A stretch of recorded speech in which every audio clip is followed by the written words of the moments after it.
Decía que hace ya bastantes años se ponía en televisión, dependiendo de la programación y el contenido de la misma, rombos. Un rombo era autorizado para menores de 14, creo, o no autorizado para menores de 14, y cuando era de 2 rombos era para mayores de 18. No tenía que ver mucho en cuanto a qué tipo de contenido. No sé si está la presentación. Ahí va, gracias. ¿Por qué digo esto? Cuando acabé de preparar lo que quiero compartir con vosotros, le sugería a una IA que me hiciese una portadita, y me hizo una portada que le he tenido que poner 2 rombos. Cogió mis notas, cogió mi presentación, hizo una portada, le he puesto 2 rombos porque no lo iba a poner. Rosy me dice, sí, hasta los niños están acostumbrados a ver cadáveres y tal, y Halloween y no sé qué. Y digo, pero tengo cierta resistencia, ¿no?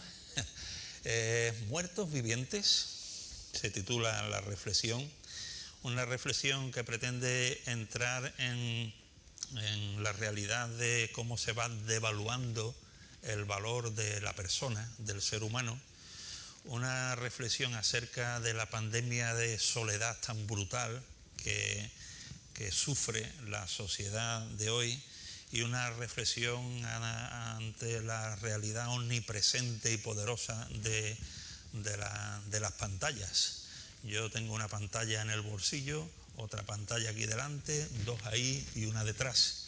Y si sumamos las pantallas que tenemos todos en los bolsillos, pues sumamos aquí 100 y pico de pantallas. Esto nace, o esta reflexión nace, de un recorte de prensa que guardaba de hace, a veces guardo cosas antiguas, recorte de prensa de hace más de 20 años, en la que se hacía mención de esta chica, Joyce Carol Vincent. No sé si la conocéis o la recordáis. Como hace tanto tiempo, supongo que no lo recordará prácticamente nadie. Esto es del 2003. O sea, si alguno se acuerda, es que tiene una memoria privilegiada. De todas maneras, no sería fácil que ni siquiera nadie la recordara en su momento. Nadie la conocía, al menos nadie la echó de menos en su tiempo.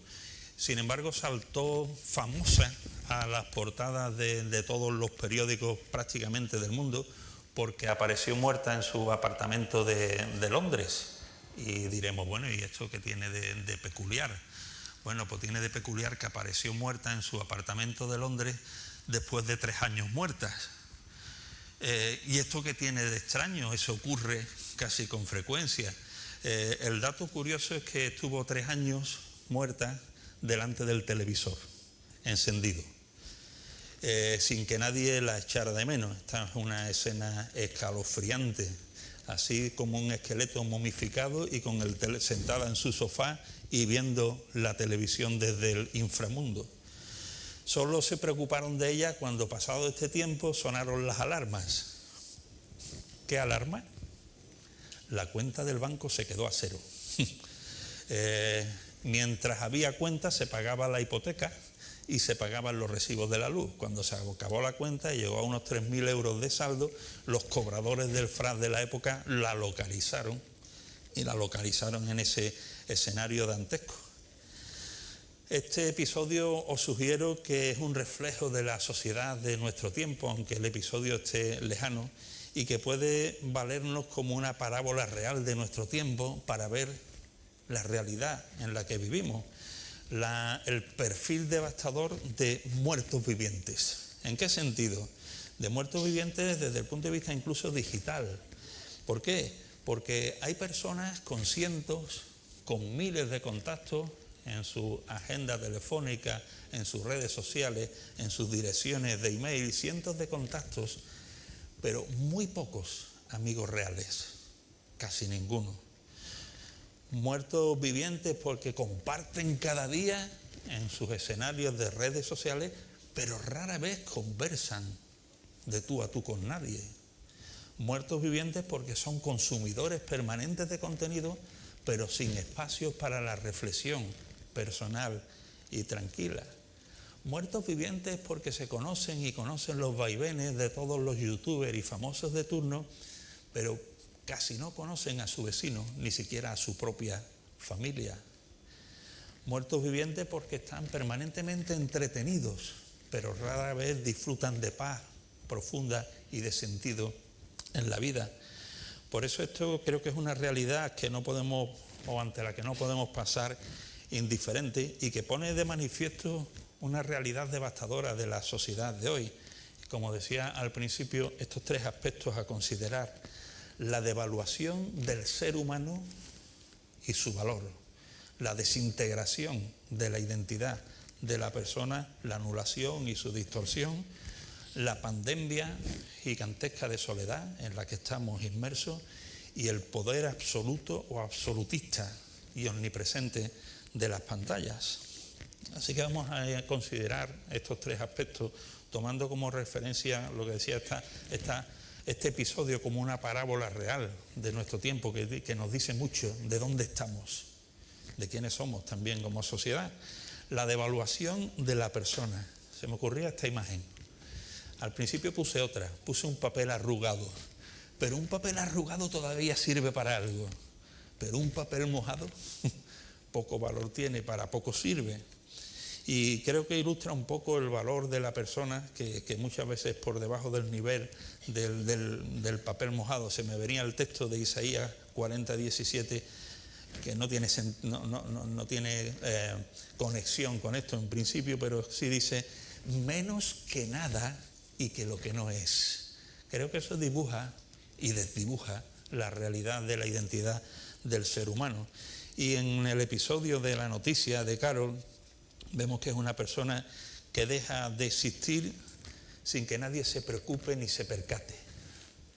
Una persona que viva era invisible y que muerta no tiene significado ninguno. No existía para nadie.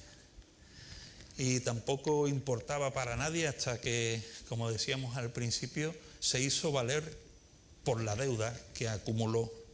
Y fue precisamente para exigir el cobro de esto cuando apareció en escena.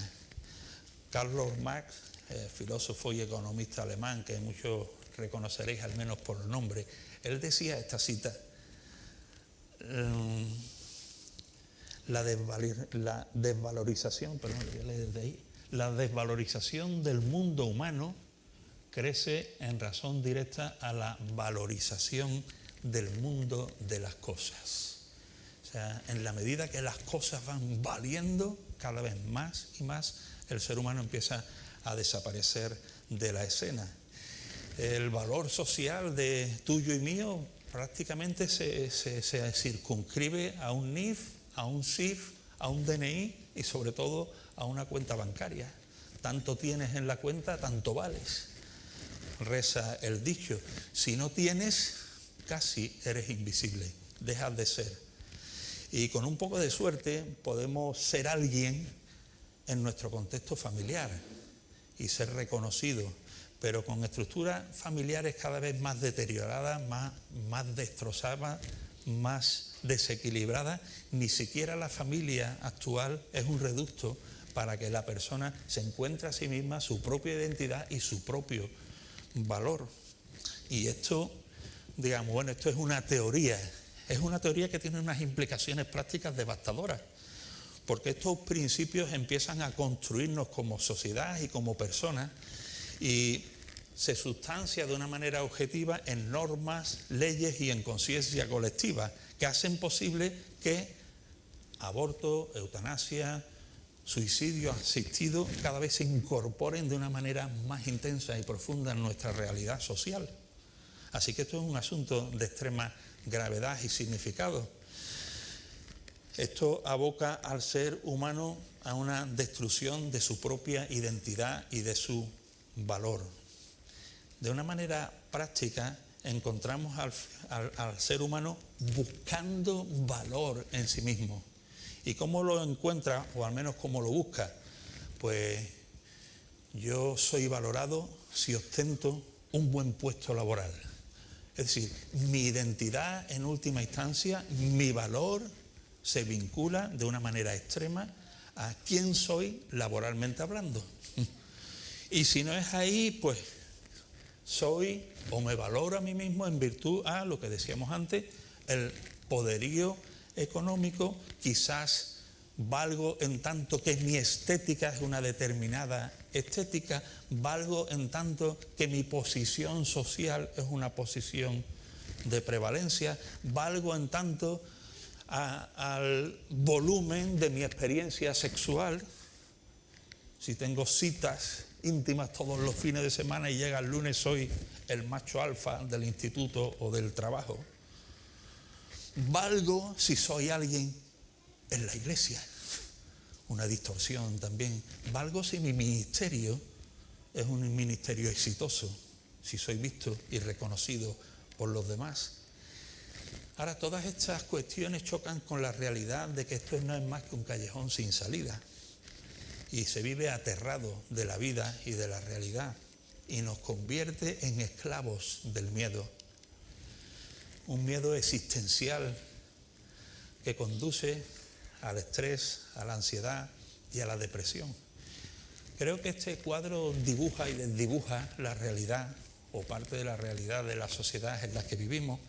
Sin embargo, hay un profundo contraste en la provisión que Dios hace en sí mismo para nosotros y para las personas en medio de las cuales vivimos. Y es nuestro valor delante de Dios. Un valor que quita de en medio el temor. Recordáis el versículo, el verdadero amor echa fuera el temor.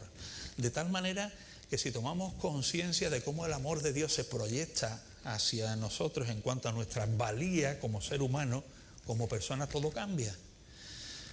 Vamos a ver algunos aspectos al respecto. Como objetos del amor de Dios, somos libertados del temor a no valer nada. Es importante. Mirad el texto que os aparece ahí de Isaías 43, versículo 4.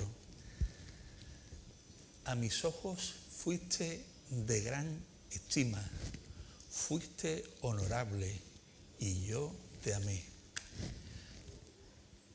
¿No es sobrecogedor? Cuando la sociedad te dice, tanto tienes, tanto vales, solo vales si tienes músculos, si tienes camiseta de no sé qué, si tienes el coche marca cual, si trabajas en una posición de liderazgo. Cuando la sociedad te dice eso, Dios te dice otra cosa diferente. Te dice cómo te ve y te dice, a mis ojos, que es el valor supremo, fuiste de gran estima y yo te amé, fuiste honorable. Esto nos comunica la realidad de que nuestro auténtico valor personal está en la mirada de Dios. No está en cómo te ve tu vecino, no está en cómo te ve tu pareja, no está en cómo te ve la sociedad, no está en cómo te ves a ti mismo, que eres capaz de contemplar miserias que no ve nadie. Tú vales en tanto y en cuanto a cómo Dios te mira y Él te mira de forma que describe el versículo, con gran estima y honorable. Y no solamente esta realidad de ser objetos del amor de Dios nos hace ser libres del temor a no valer nada, sino que nos hace libres del temor al rechazo. Fijaos Jeremías 31:3, con amor eterno te he amado, por tanto te prolongué mi misericordia. La medida de nuestro auténtico valor está en la medida de la dimensión de la misericordia de Dios que ha rebosado sobre tu vida. Por lo tanto, no puedes y no podemos tener temor al rechazo. Somos libres. Si la sociedad nos rechaza, podemos ampararnos en el amor eterno que hace prolongar su misericordia sobre nosotros. Pero además, os propongo que como objetos del amor de Dios somos libertados del temor a no pertenecer. Esto es algo también importante. Dice el texto de Primera de Juan 3:1, mirad. Este mirad es un grito. Atended, por favor. abrir los ojos, tomar conciencia de esto. Mirad qué amor nos ha dado el Padre para que seamos llamados hijos de Dios. Esto es absolutamente sorprendente. La medida de nuestro auténtico valor está en nuestra filiación como hijos de Dios. La sociedad te dice, no vales nada. Dios te dice, eres de mi familia. Y eso no tiene precio. Y en cuarto lugar, como consecuencia de ser objetos del amor de Dios, somos liberados del temor a ser imperdonables. La sociedad carga con una culpa existencial. No tiene perdón.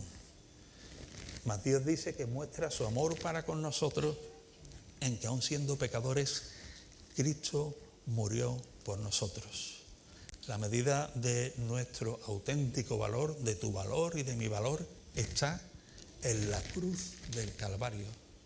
Allí es donde se mide lo que vales a los ojos de Dios. Y es allí donde encontramos perdón. Y hermano, ser consciente, tomar conciencia y vivir estas realidades en nuestro día a día, considerar nuestro valor personal, va a traer un equilibrio a nuestra identidad. Y esto va a producir un profundo estado de reposo, de paz, de consuelo en el Señor y delante de Él, y una disposición profunda a la gratitud y a la adoración. Así que nos sirve la consideración de este primer punto para tomar conciencia de esta realidad. Cuando la sociedad y lo que nos rodea nos grita, no vales, Dios nos dice, a mis ojos eres de gran estima. La segunda consideración era acerca de la pandemia de la soledad. Joyce Carol, en la noticia que vimos, refleja en esa escena dantesca una profunda soledad. Alguien que aún viviendo no existía, alguien que muere y nadie toma conciencia, alguien que tiene en su pantalla, en su televisor a su único amigo, alguien que la última persona que le acompaña allí en su lecho de muerte es una pantalla. Alguien que es acompañado aún después de muerta durante 3 años, ¿por qué? Por una pantalla. Alguien que quizás la última mano amiga que tuvo fue la de un mando a distancia. ¿Puede haber mayor y más terrible soledad?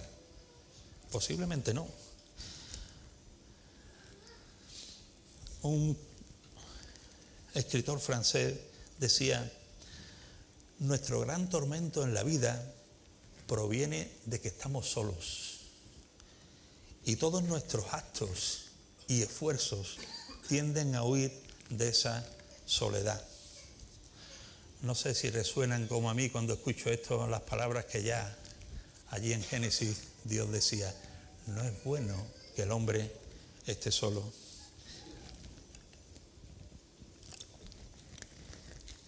Es un clamor de los sociólogos modernos poner en evidencia que hoy la sociedad sufre de soledad como nunca antes ha sufrido. Una sociedad rodeada de actividades, de activismo, de viajes, de teatro, de cine, de redes sociales, de tecnología, de ocio, pero que está más sola que nunca. Los que estudian este aspecto de la sociología lo atestiguan de una manera clamorosa. Y la soledad no deseada se ha convertido en uno de los males más profundos en el sufrimiento del ser humano. Y produce otra vez, igual que en el anterior caso, un miedo y temor existencial que va a llevarle a vivir relaciones disfuncionales para mitigar el dolor de la sociedad, de la soledad, generando escenarios de dependencias por tal de no estar solo. Todo lo contrario, más vale solo que mal acompañado. Pues más vale mal acompañado que solos, se convierte en el paradigma de la sociedad y de la realidad de hoy.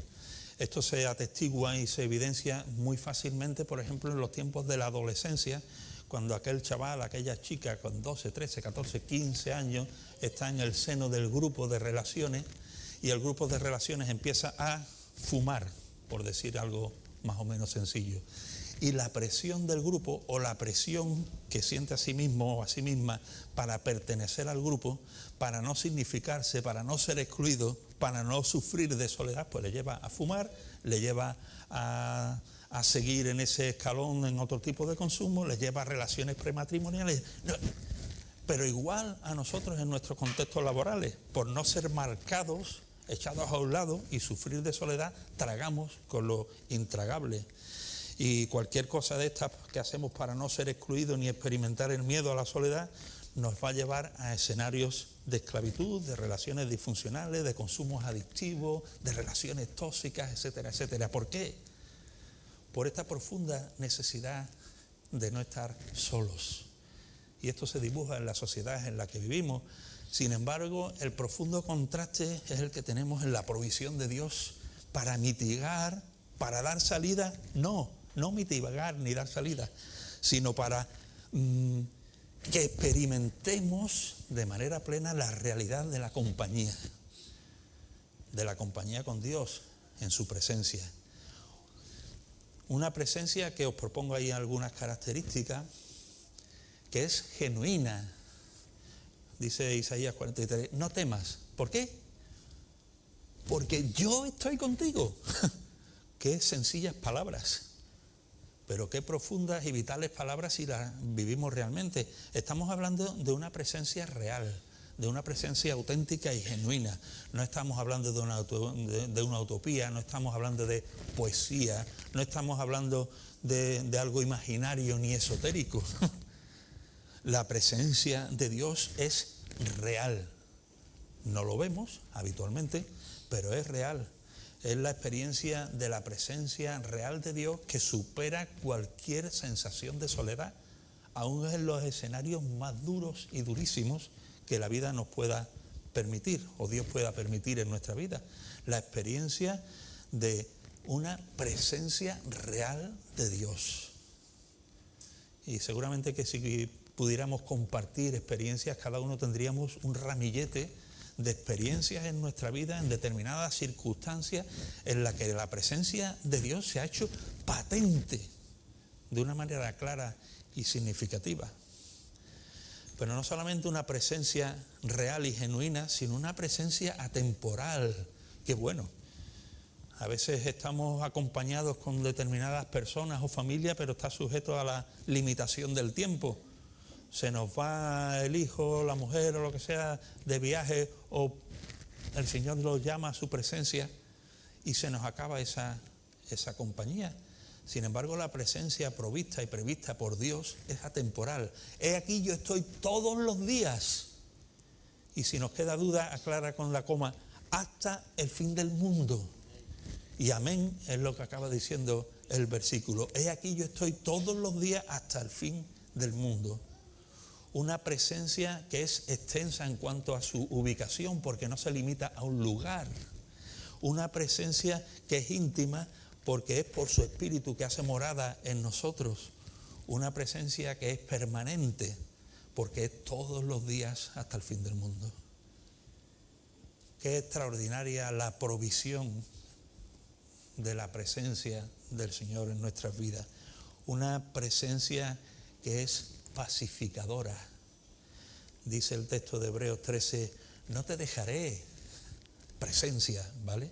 No te dejaré ni te desampararé, de la manera que podemos decir confiadamente, el Señor es mi ayudador, no temeré lo que me pueda hacer el hombre. Extraordinaria provisión de la presencia del Señor, que provee la paz que sobrepasa todo entendimiento, como dice el apóstol Pablo. Y fijaos, en última instancia es una presencia suficiente. Allí nos encontramos con el salmista que expresa, ¿estáis leyendo?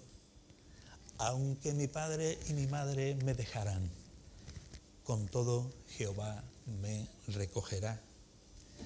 Es decir, aún en los casos más extremos, aún en los casos quizás más dantescos, no hay escenarios de soledad si contamos con la presencia de Dios. Esta es la experiencia de hermanos, no sé si recordáis a Richard no sé inglés, Burbrand, el autor de Torturados en Cristo, Torturados por Cristo, el misionero que estuvo traficando con Biblias en los tiempos del telón de hierro. Él comparte en ese libro, justamente de Torturados por Cristo, experiencias reales, sustanciales de la presencia de Dios en escenarios de cárceles y mazmorras por años, en las que fue literalmente sustentado por la realidad suficiente de la presencia de Dios. Ahora, vivir y experimentar esta realidad en nuestro andar diario, su suficiente compañía que nos libera de la carga de la soledad, trae reposo y paz al alma. Y un alma que disfruta de esta paz y de este reposo es un alma que genera genuina gratitud y adoración. Y un tercer aspecto a considerar, que veíamos al principio, conectado con todo esto que estamos viendo, como ahora os propongo, es el poder de las pantallas. El poder de las pantallas. La noticia de Carol Vincent comunica una realidad preocupante y es triste imaginar el escenario que relatábamos al principio. Alguien que va muriendo poco a poco, quizás sin darse cuenta, ante la pantalla de su televisor. Y creo que es una alegoría interesante para ser nuestra. Estamos muriendo delante de una pantalla. La tragedia quizás es la cantidad de muertos vivientes que cómodamente instalados delante de una pantalla se van dejando ir. Y ese dejarse ir no es algo complicado, es algo tan sencillo como estar pasando los minutos, las horas, los días, dejándonos ir delante de una pantalla. ¿Qué provoca esto? Es que seducidos por el algoritmo, ya sabéis lo que es, ¿no? A través de la pantalla recibimos respuestas a nuestra valía personal. El algoritmo se especializa en darnos lo que necesitamos, falseado por supuesto, y vamos a recibir emociones a través del contenido de las pantallas que nos van a hacer sentir valorados, nos van a hacer sentir bien. Vamos a creernos que ahí está la respuesta, pero eso es una falsa percepción de nuestro valor personal. El algoritmo nos va a aportar una ficticia compañía cuando va a compartir emociones, etcétera, etcétera. Y temporalmente va a mitigar el dolor de la soledad, ¿verdad? Pero es temporal, es una falsificación, es una alienación, es mentira. Pero la realidad del poder de las pantallas está ahí, engañándonos y ofreciendo a nuestra necesidad una mentira como respuesta. Ahora, dicho esto, no hemos de ser demonizadores de las pantallas. Como decía antes, ahora mismo estamos usando algunas y posiblemente algunas de vuestras Biblias están en una pantalla. Las pantallas en principio son neutrales e imparciales, no son buenas ni malas en sí mismas, depende del uso que le demos. Los más antiguos, aunque ya cada vez hay menos antiguos,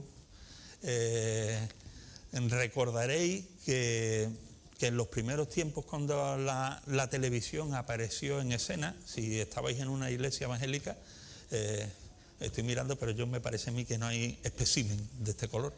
En algunas iglesias evangélicas se decía, no, la televisión no se puede tener, es pecado, ¿vale? Y se llevaba a esos tipos de extremos. No podemos ser extremistas ni simplistas, se trata de ser equilibrados conforme a lo que Pablo dice a los corintios, ¿no?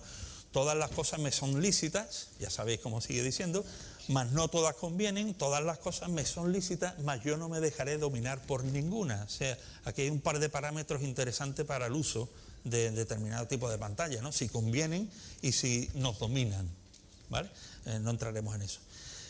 Otra cuestión indiscutible es su implantación en la sociedad.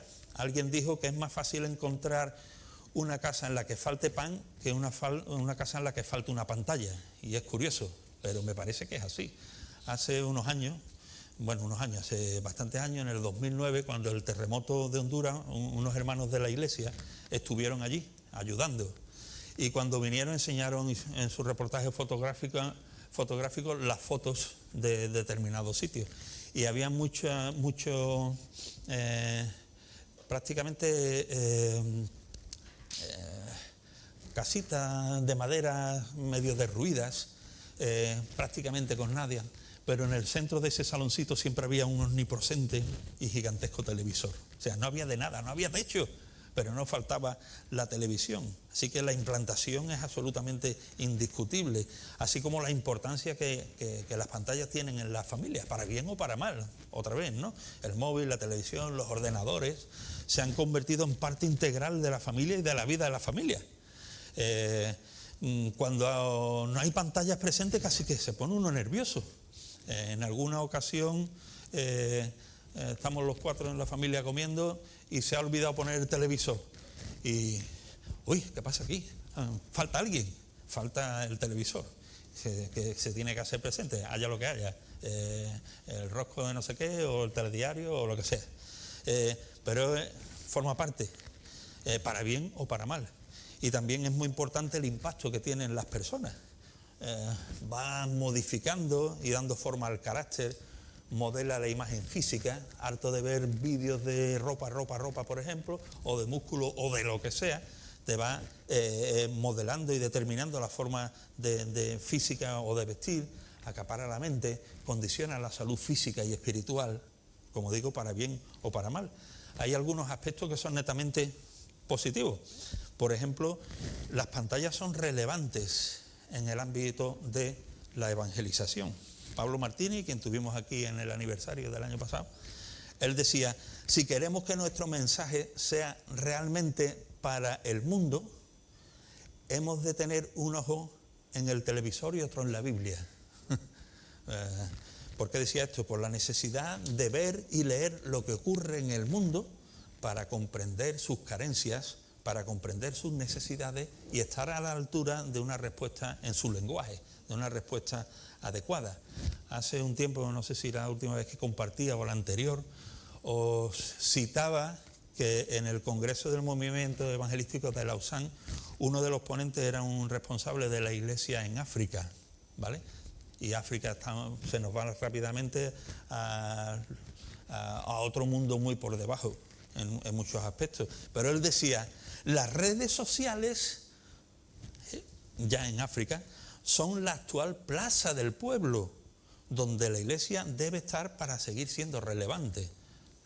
Y las redes sociales están en las pantallas, así que es importante tener en cuenta las pantallas para una evangelización adaptada a las necesidades. Vemos en Mateo cómo Jesús de alguna manera hace lo mismo, pero sin pantalla. Dice que recorría todas las ciudades y aldeas enseñando en la sinagoga y predicaba el evangelio del reino, sanando toda enfermedad y toda dolencia en el pueblo. Y al ver a las multitudes, tuvo compasión de ellas. O sea, Jesús vio a las multitudes cuando iba por las aldeas, por las ciudades y por las plazas.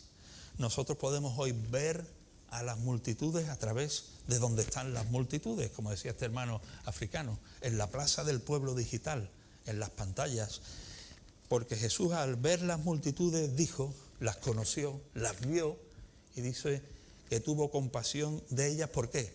Porque las veía que estaban desamparadas y dispersas como ovejas que no tienen pastor. Así que las pantallas tienen este aspecto positivo, nos permiten conocer a dónde están las personas. Son un escaparate para conocer las dolencias del mundo contemporáneo en el que vivimos y hacer pertinente el mensaje del Evangelio. Es obvio también que las pantallas tienen un potencial pedagógico. Es un instrumento de formación en muchas áreas y disciplinas de la vida. Hay canales de YouTube para capacitación de todo tipo de cosas. Prácticamente disponibles cursos de todo tipo. Ahora, a través del asesoramiento de la inteligencia artificial, el recurso es exponencial. supongo que lo habréis usado en alguna ocasión. Hubo un jardinero que estuvo por casa, nosotros tenemos un poco de grama, la vio y dice, ¿tiene chinche? Digo, ¿qué tiene? ¿Qué tiene qué? ¿Qué tiene chinche? Pues las chinches no son de los perros. Dice, no, hay una chinche. Digo, voy a ver qué dice la IA. Espérate, hago así, miro y veo una palomita de 3 milímetros. Digo, ¿esto qué será? Le echo una foto, se la subo a una IA, dime qué es esto. Dice, es la chinche de la grama. Digo, es la chinche de la grama, ¿qué hago con esto? Y me pregunta, ¿dónde estás? Digo, ¿quieres saber mucho de mí? Y digo, ¿por qué? Porque si no me dices dónde estás, no te damos el tratamiento adecuado. Digo, estoy en la zona del Jarafe, de Sevilla. Dice, la temperatura media es esta, la humedad no sé cuánto, el tratamiento mejor sería esto, pero ten cuidado con no sé cuánto. El viernes pasado voy a echar, el sábado pasado voy a echar tratamiento. Le digo, voy a echar el tratamiento de esto, ¿a qué hora es recomendable? Espérate, según la humedad, échala a las 9:30 de la noche y quita el riego durante la noche porque para que no se diluya. Digo, ostras, es pedagógico, hay que mirarlo con prudencia, ¿no? Porque a veces te dice cosas raras, ¿no? Pero es obvio que es una herramienta, ¿vale? De hecho, como decía, la portada que os he presentado al principio es una propuesta, ¿no? Y lógicamente también tienen cierto valor terapéutico por la terapia de la mera distracción, ¿no? Te ponen una película, una serie, un documental, lo que sea, un tiempo de desconexión. La cuestión es que todo esto tiene que ver directamente con la necesidad de estar controlando esto. Porque cuando funciona como un antibiótico, cuando lo administras en dosis adecuadas y de la forma adecuada, da el rendimiento adecuado. De la misma manera aquí el abuso tiene sus contraindicaciones y efectos negativos. Atrofia la creatividad. Somos creados a la imagen de Dios como seres creadores y la creatividad se va muriendo en base a la realidad de la contemplación de las pantallas, la atrofia, y conduce a personas sin criterios y despersonalizadas. Las pantallas tienen un efecto absorbente y abductivo, genera adicción. El dominio del que hablábamos antes en 1 Corintios 6 crea pantalladictos, no sé si existe la palabra, con un efecto parecido al de las drogas, muy parecido al de las drogas, dicen los especialistas. Y cuanto más droga toma, más necesita seguir mirando o consumiendo. Y, por ejemplo, en cuanto al objetivo del famoso algoritmo, ya no es dependencia química de las drogas, es dependencia emocional. Están diseñados para crear dependencia y dependencia seria. Hay quien dice que es más fácil limpiarse de alguna dependencia de droga que de la adicción a una pantalla. Están diseñadas para esto, para enganchar. Hay un filósofo católico que hablaba en su tiempo acerca de la televisión, pero es extrapolable hoy al tema de las pantallas, y él decía una frase muy categórica. Decía, la dependencia de las personas a la televisión, /pantalla, es el hecho más destructivo de la civilización actual. Repito, la dependencia de las personas a las pantallas es el hecho más destructivo de la civilización actual. No sé si estaréis de acuerdo, pero de mano de esta adicción va la ruina del hábito de lectura. Esto tiene implicaciones espirituales gigantescas, porque Dios se comunica con nosotros a través de la lectura, y la lectura está siendo atrofiada como consecuencia de las pantallas. Resulta más cómodo escuchar y ver, y el déficit en la lectura y el estudio bíblico es absolutamente devastador para el creyente y para la Iglesia. Así que estamos hablando de cuestiones muy serias. Los hermanos Marx, me vengo siempre a cosas muy antiguas, pero el Groucho Marx, él decía, Encuentro la televisión muy educativa. Cada vez que alguien la enciende me retiro a otra habitación y leo un libro. Esa es una buena actitud ante las pantallas. Si cada vez que tenemos una por delante, estoy un poco abusando de la idea, nos retiráramos a leer un libro, porque si seguimos siguiendo las pantallas nos pueden llevar a una forma de huida de la realidad, lo que algunos llaman la alienación, la pérdida. ¿El móvil es una pantalla? No, es la pantalla por excelencia, ¿vale? Cuando hablo de pantalla, yo creo es una mirada general a la pantalla del televisor, a la pantalla de la tablet, a la pantalla sobre todo del ordenador, a la pantalla de la Play con los videojuegos. Bueno, los videojuegos es otra cosa, no, es igual, produce el mismo enganche. Y esta alienación es el final de un proceso demoledor. Empieza con el uso, sigue con el abuso, sigue con la adicción y acaba en la alienación. Chavales y no tan chavales, hombres y mujeres de cualquier edad, prácticamente formando un todo con el mando a distancia o con el móvil, alienado de cualquier otra realidad, convirtiéndose en una máquina de no pensar, de no hablar, en una especie de lavado de cerebro donde la distracción anula cualquier tipo y formato de reflexión, y cuando la vida de la persona se trivializa y ya no piensa en nada trascendente, queda alienado de esa manera. Ahora, aquí hay algo muy importante. Hay un principio y es que somos conformados por aquello que vemos y consumimos. Es decir, adquirimos la forma de aquello que nos nutre. La cuestión y el punto de inflexión aquí entonces sería que nos preguntáramos: ¿quién disipula tu mente? ¿Quién disipula tu mente? ¿Cristo o el algoritmo? ¿La Biblia o las pantallas? Ahora podríamos decir, tomémonos 2 minutitos para pensar la respuesta. ¿Quién disipula tu mente? ¿Cristo o el algoritmo? Hemos de tener presente que las pantallas nunca son un mero entretenimiento. Bueno, solamente estoy viendo Netflix en vena. No es mero entretenimiento. La santidad demanda una cuidadosa selección de lo que hacemos. Se ha soltado esto y no sé si he sido yo. Creo que no.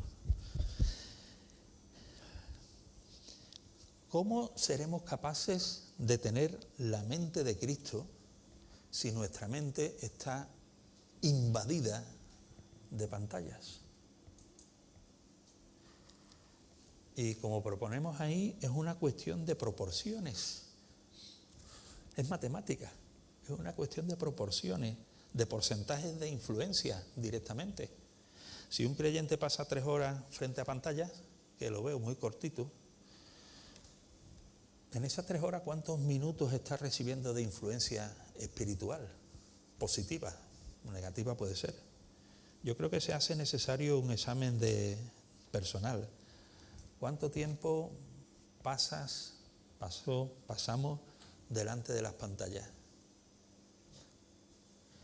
¿Cuánto dedico a estar delante de la presencia de Dios?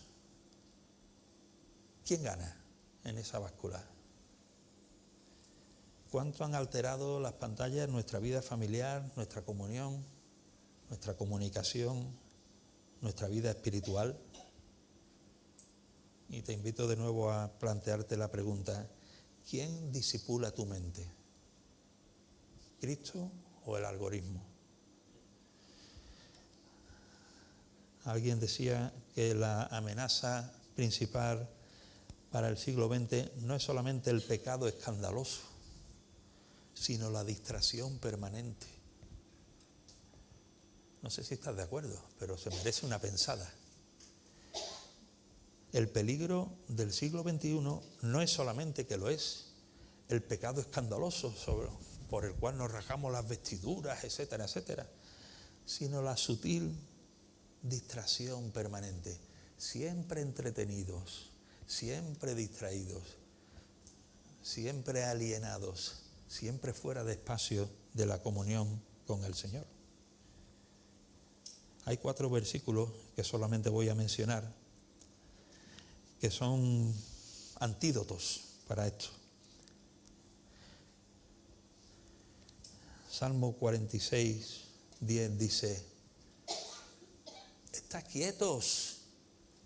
Dice: sí, estoy quieto, sentado en el sofá, pero ¿dónde está el dedo gordo? Haciendo scroll. Para, es la idea. Estad quietos de tanto ruido de pantallas y conoced que yo soy Dios.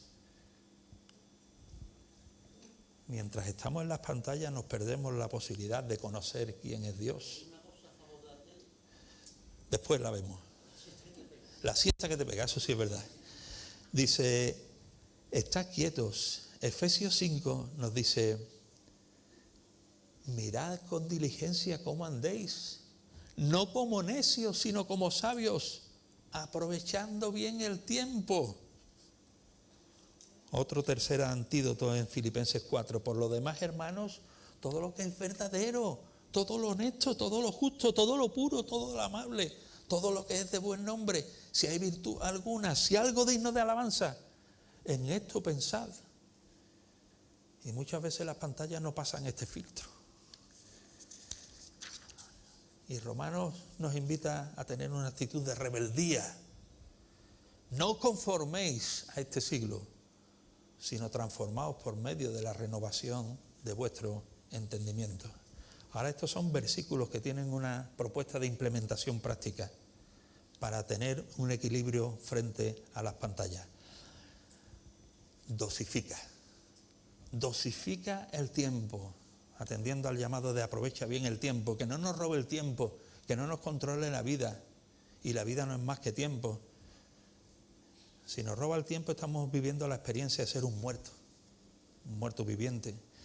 Pregúntate: ¿puedo hacer algo antes de tomar esta iniciativa? Es decir, cada vez que decidimos permanecer ante una pantalla, ¿sabe qué estamos decidiendo? No hacer otra cosa. Si decides permanecer delante de una pantalla, de facto estás decidiendo no hacer otra cosa. Y si además esa otra cosa le pones un sustantivo, una buena cosa, delante del Señor, pues hay que pensarlo, que no nos afecte nuestro tiempo de comunión con Dios y con la familia. Y no solamente dosificar, sino además discernir. Antes de esto, lo anterior tiene que ver con el tiempo. En este caso tiene que ver con los contenidos. ¿Cuánto tiempo paso? Pero ¿qué contenidos veo? Tiene que ver con el esto pensar. Tenemos que hacer un ejercicio objetivo, una selección objetiva, cada vez que encendemos una pantalla. Porque si nos dejamos llevar por el algoritmo, nos va a dar carnaza. La carnaza, a mí me gusta mucho la carpintería. Y el algoritmo lo sabe. Y cada vez que puede me mete detalles de carpintería. ¿Cómo hace esto? Y si me descuido, pues estoy una tardecita disfrutando de la carpintería con el dedito haciendo scroll.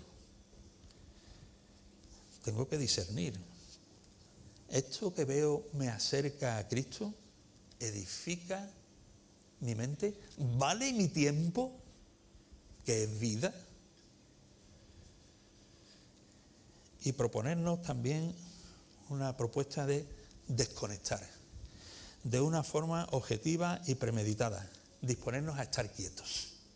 Es decir, pues de tal a tal hora y en tal día suelto el móvil y ya no lo veo más. ¿Has probado lo incómodo que es eso? Yo salgo a pasear el perro y alguna vez se me ha olvidado el móvil. Y digo, ¿estoy enganchado al móvil o es que me lo parece? Y alguna vez hago el ejercicio de dejarlo en casa. Y digo, ¿y si me llama alguien? Pues que llame después. Dios nos creó para vivir en Cristo y no para ser muertos vivientes delante de una pantalla. Cristo no murió por nosotros para convertirnos en consumidores infinitos de contenido.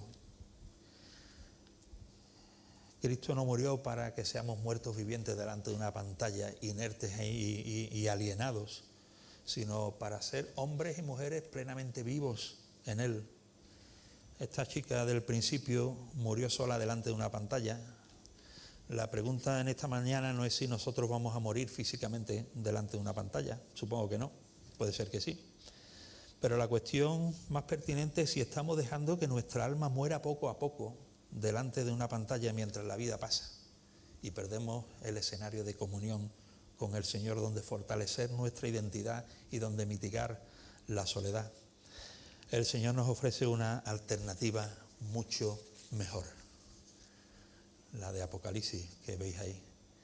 Él dice: he aquí yo estoy a la puerta y llamo. Si alguno oye mi voz y abre la puerta, entraré a él y cenaré con él y él conmigo. Y te propongo para tu reflexión pausada y tranquila, si abrir la puerta a un escenario de comunión más íntima, intensa con el Señor, no empieza por apagar la pantalla, por controlar la pantalla, para así vivir una vida plena y abundante en Cristo. Que el Señor nos ayude a cada uno en nuestra reflexión personal y en la medida de lo que sea necesario a tomar la iniciativa, las acciones adecuadas para que nuestras vidas sean transformadas por la presencia y la comunión con el Señor y no por la omnipresencia poderosa de la pantalla de turno. Que así sea. Señor, queremos darte gracias por tu atemporalidad, Señor, porque tus principios eternos se sustancian en personas del siglo XXI, en medio de escenarios que no eran conocidos cuando tu palabra fue dictada, Padre, pero cuyos principios, Señor, siguen vivos, activos y son pertinentes en nuestra vida, Padre. Ayúdanos a tomar conciencia de dónde estamos, Señor, de quién controla y disipula nuestra mente, quién domina nuestro corazón, Señor, quién sustancia, Señor, nuestras creencias, Padre. Queremos rogarte que tú nos abras los ojos, Señor, nos ayudes a pensar, a ser dirigidos por tu Espíritu Santo, Señor, a ser capacitados para escuchar tu voz dentro de nosotros, Señor, en el silencio de las pantallas, Padre. Para que así, Señor, nuestra identidad se sustancie cada día más en la realidad de quienes somos en ti, Señor. Y que además, Señor, podamos vivir en la paz de tu presencia, Señor, que responde, Señor, a nuestra necesidad de compañía, Padre. Te rogamos estas cosas, Señor, en el nombre de tu Hijo Jesucristo.